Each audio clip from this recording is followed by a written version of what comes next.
আসসালামু আলাইকুম। অজানা বিশ্বের একটি নতুন ভিডিওতে আপনাকে স্বাগতম।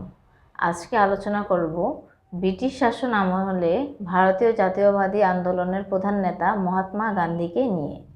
মোহনদাস করমচাঁদ গান্ধী বা মহাত্মা গান্ধী 2 অক্টোবর 1869 সালে জন্মগ্রহণ করেন। তিনি ছিলেন অন্যতম ভারতীয় রাজনীতিবিদ, ভারতের স্বাধীনতা আন্দোলনের অগ্রগামী ব্যক্তিবর্গের মধ্যে একজন এবং প্রভাবশালী আধ্যাত্মিক নেতা। এছাড়াও তিনি ছিলেন সত্যাগ্রহ আন্দোলনের প্রতিষ্ঠাতা, যার মাধ্যমে স্বৈরশাসনের বিরুদ্ধে জনসাধারণ তাদের অভিমত প্রকাশ করে।